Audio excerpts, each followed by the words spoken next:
makes me nervous. It should make the American people nervous, because that's irresponsible. It is out of touch with reality. It is based on a flawed analysis of how our economy works.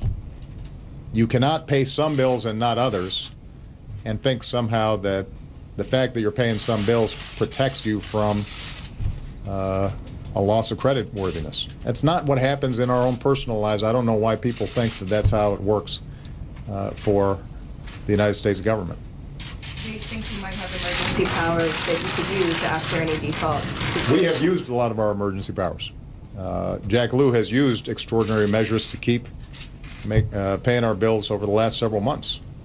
But at a certain point, those emergency powers run out, and the clock is ticking. And I do worry that Republicans, but also some Democrats, may think that we've got a bunch of other rabbits in our hat. There comes a point in which, if the Treasury cannot hold auctions to sell Treasury bills, we do not have enough money coming in to pay all our bills on time. It's very straightforward. And I know there's been some discussion, for example, about my powers under the 14th Amendment to go ahead and ignore the debt ceiling law. Setting aside the legal analysis, what matters is that if you start having a situation in which there's legal controversy about the U.S. Treasury's authority to issue debt, the damage will have been done even if that were constitutional, because people wouldn't be sure. It'd be tied up in litigation for a long time. That's going to make people nervous. So a lot of the strategies that people have talked about, well, the president can roll out a big coin, and or he can resort to some other constitutional measure. What people ignore is that ultimately what matters is, what do the people who are buying Treasury bills think? And again, I'll just boil it down in very personal terms. If you're buying a house and you're not sure whether the seller has title to the house, you're going to be pretty nervous about buying it. And at minimum, you'd want a much cheaper price to buy that house, because you wouldn't be sure whether or not you're going to own it at the end. And most of us would just walk away, because no matter how much we like the house, we'd say to ourselves, last thing I want is to find out after I've bought it that I don't actually own it. Well, the same thing is true if I'm buying Treasury bills from the U.S. government. And here I am sitting here, what if there's a Supreme Court case deciding that these aren't valid, that these aren't, valid legal instruments obligating the U.S. government to pay me? I'm going to be stressed, which means I may not purchase them. And if I do purchase them, I'm going to ask for a big premium. So there are no magic bullets here. There's one simple way of doing it, and that is Congress going ahead and voting. And the fact that right now there are votes, I believe, to go ahead and take this drama off the table should at least be tested. Speaker Boehner keeps on saying he doesn't have the votes for it. And what I've said is, put it on the floor, see what happens. And at minimum, let every member of Congress be on record. Let them vote to keep the government open or not. And they can determine where they stand and defend that vote to their constituencies. And let them vote on whether or not America should pay its bills or not. And if, in fact, some of these folks really believe that it's not that big of a deal, they can vote no. And that'll be useful information for voters to have. And if it fails and we do end up defaulting, I think voters should know exactly who voted not to pay our bills, so that they can be responsible for the consequences that come with it. Harry Shapiro. Thank you, Mr. President. You mentioned the Supreme Court, and the term started today with the campaign finance case that sort of picks up where Citizens United left off. We've called Citizens United devastating to the public interest, so I wonder if you could weigh in on this latest case. Well, the latest case would go even further than Citizens United. I mean, essentially, it would say anything goes. There are no rules in terms of how to finance campaigns. There aren't a lot of functioning democracies around the world that work this way, where you can basically have millionaires and billionaires bankrolling whoever they want, however they want, in some cases undisclosed. And what it means is ordinary Americans are shut out of the process. And Democrats aren't entirely innocent of this in the past. And, you know, I had to raise a lot of money for my campaign. So there's nobody who operates in politics that has perfectly clean hands on this issue. But what is also true is that all of us should bind ourselves to some rules that say the people who vote for us should be more important than somebody who's spending $1 million, $10 million, or $100 million to help us get elected. Because we don't know what their agendas are. We don't know what their interests are. And I continue to believe that Citizens United contributed to some of the problems we're having in Washington right now. You know, you have some ideological extremist who has a big bankroll, and they can entirely skew our politics. And there are a whole bunch of members of Congress right now who privately will tell you, I know our positions are unreasonable, but we're scared that if we don't go along with the Tea Party agenda or some particularly extremist agenda, that we'll be challenged from the right. And the threats are very explicit. And so they toe the line. And that's part of why we've seen a breakdown of just normal, routine business done here in Washington on behalf of the American people. And all of you know it. I mean, I'm not telling you anything you don't know, because it's very explicit. You report on it. Now, a big chunk of the Republican Party right now are in gerrymandered districts where there's no competition, and those folks are much more worried about a Tea Party challenger than they are about a general election where they've got to compete against a Democrat or go after independent votes. And in that environment, it's a lot harder for them to compromise. Mark Landley. Thank you, Mr. President. This week, the President of China has visited several of the Asian countries that you were going to visit and have had to skip because of the shutdown. Right. He's also taken a big role at the 2 regional summits, both of which your administration has made a pretty big priority of as part of the broader Asian pivot.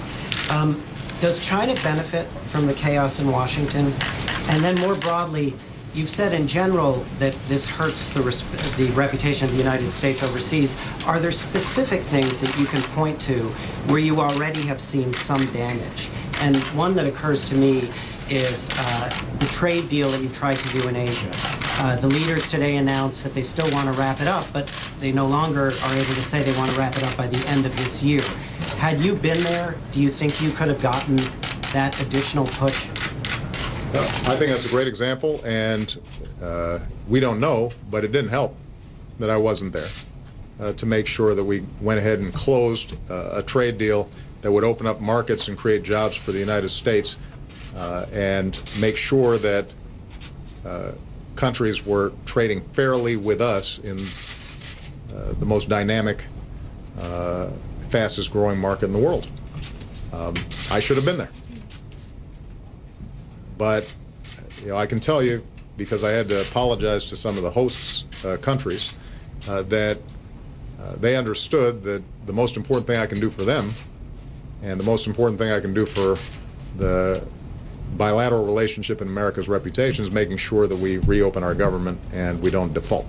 So I don't think it's going to do lasting damage. As I said, if we deal with this the way we should, then you know, folks around the world will attribute this to the usual messy process of American democracy, but it doesn't do lasting damage.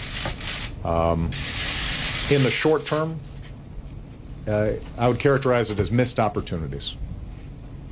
we continue to be the one indispensable nation.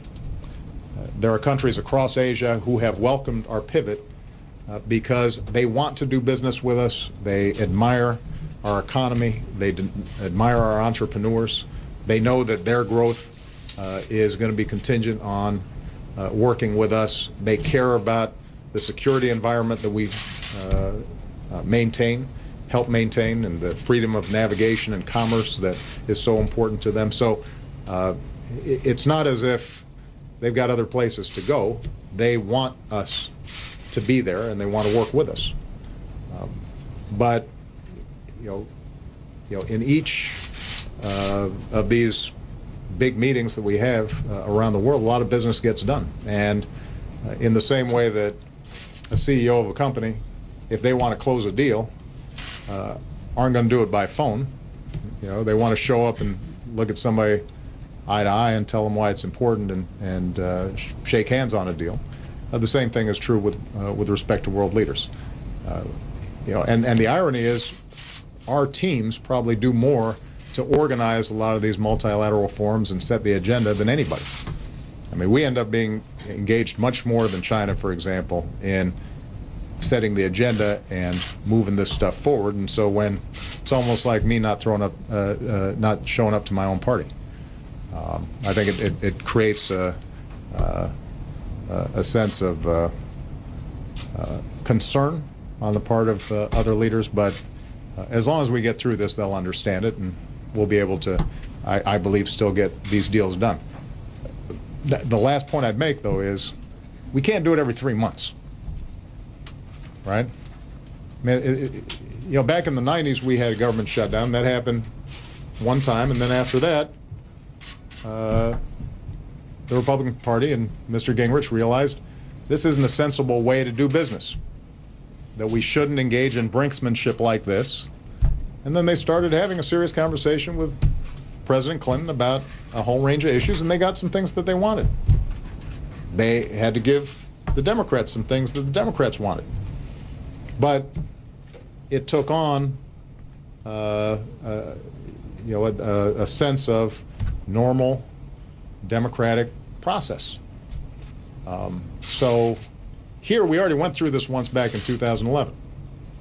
And then at the end of last year, right after my election, we went through something similar with the so-called fiscal cliff, where Republicans wouldn't negotiate about taxes, despite the fact that taxes actually went up anyway, even though they refused to negotiate. And they could actually have gotten some things from us that they wanted if they had been willing to engage in normal negotiations. So we've got to stop repeating this pattern. I know the American people are tired of it. And to all the American people, I apologize that you have to go through this stuff every 3 months, it seems like. And Lord knows I'm tired of it. But at some point, we've got to kind of break these habits and get back to the point where everybody understands that in negotiations there is give and there is take. And you do not hold people hostage or engage in ransom taking to get 100% of your way. And you don't suggest that somehow a health care bill that you don't agree with is destroying the republic or is a grand socialist scheme. If you disagree with certain aspects of it, tell us what you disagree with, and let's work on it. If you're concerned about long-term debt, that's a good thing to be concerned about. But don't pretend as if America's going bankrupt at a time when the deficits have been cut in half. So that's what the American people, I think, expect, is just civility, common sense, give and take, compromise. Those aren't dirty words. There's nothing wrong with them. I think the American people understand, I have flaws. Michelle will tell you. One of them is not that I'm unwilling to compromise. I've been willing to compromise my entire political career. And I don't believe that